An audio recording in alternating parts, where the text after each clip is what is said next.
ಎಲ್ಲರಿಗೂ ಕಳಸೋ ಕುಕ್ಕಿಂಗ್ಗೆ ಸ್ವಾಗತ. ಇವತ್ತು ನಾವು ಫ್ರೆಶ್ ಆಗಿ ಸಿಗುವಂತ ಹಸಿ ತೊಗರಿಕಾಯಿ ಕಾಳಿಂದ ಚಕ್ಕೊತ್ತೆ ಸೊಪ್ಪು ಹಾಕಿ ಸೊಪ್ಪು ಸಾರು ಮಾಡೋದು ನೋಡೋಣ. ಇದು ಈ ಸೀಸನ್ ಅಲ್ಲಿ ಸ್ಪೆಷಲ್ ಆಗಿ ಈ ತೊಗರಿ ಕಾಳು ಮತ್ತೆ ಚಕ್ಕೊತ್ತೆ ಸೊಪ್ಪು ಸಿಗುತ್ತೆ. ಆದಷ್ಟು ನಾವು ಸೀಸನ್ ಅಲ್ಲಿ ಸಿಗುವಂತ ಫುಡ್ ಐಟಮ್ಸ್ ತಿಂದ್ರೆ ತುಂಬಾ ಒಳ್ಳೇದು, ಆರೋಗ್ಯಕ್ಕೂ ಒಳ್ಳೇದು.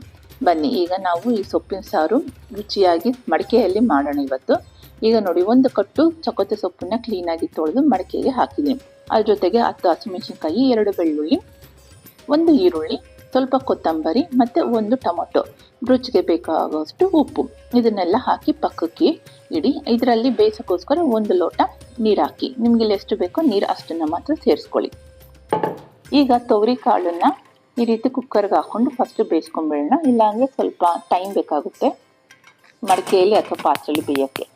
ಇಲ್ಲಿ ನಾನೀಗ ಕುಕ್ಕರಲ್ಲಿ ಕಾಳು ಬೇಯಕ್ಕೆ ಇಡ್ತಾ ಇದ್ದೀನಿ ಮತ್ತು ಮಡಿಕೆಯಲ್ಲಿ ಸೊಪ್ಪನ್ನ ಬೇಯಕ್ಕೆ ಇಡ್ತಿದ್ದೀನಿ. ಈ ಮಡಿಕೆಯಲ್ಲಿ ಮಾಡೋದ್ರಿಂದ ಇದು ರುಚಿ ತುಂಬ ಚೆನ್ನಾಗಿರುತ್ತೆ.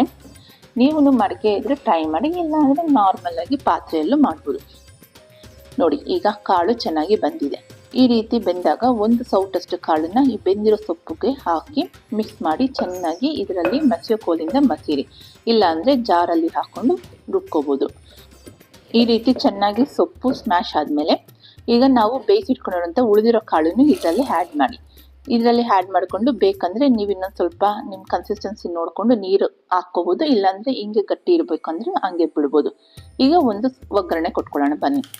ಇದಕ್ಕೆ 1 ಸ್ಪೂನ್ ಎಣ್ಣೆ, ಸ್ವಲ್ಪ ಸಾಸಿವೆ, ಕುಟ್ಟಿರುವಂಥ ಬೆಳ್ಳುಳ್ಳಿ, ಒಣಮೆಣಸಿನ್ಕಾಯಿ ಮತ್ತು ಕರಿಬೇವು ಇಷ್ಟನ್ನು ಹಾಕಿ ಒಗ್ಗರಣೆ ಕೊಟ್ಟರೆ ನೋಡಿ, ನಮಗೆ ರುಚಿಯಾದಂಥ ಹಸಿ ತೊಗರಿ ಕಾಳಿನ ಚಕ್ಕೊತ್ತೆ ಸೊಪ್ಪಿನ ಸಾರು ರೆಡಿ ಆಗುತ್ತೆ. ಬನ್ನಿ ನಾವೀಗ ಇದನ್ನು ಬಿಸಿ ಬಿಸಿ ಮುದ್ದೆ ಜೊತೆ ಸರ್ವ್ ಮಾಡ್ಕೊಳ್ಳೋಣ. ನಿಮಗೆ ಈ ವಿಡಿಯೋ ಇಷ್ಟ ಆಗಿದ್ರೆ ಲೈಕ್ ಮಾಡಿ, ಶೇರ್ ಮಾಡಿ, ಸಬ್ಸ್ಕ್ರೈಬ್ ಮಾಡಿ. ನೀವು ಮನೆಯಲ್ಲಿ ಒಂದ್ಸಲ ಈ ರೀತಿ ಟ್ರೈ ಮಾಡಿ. Thank you.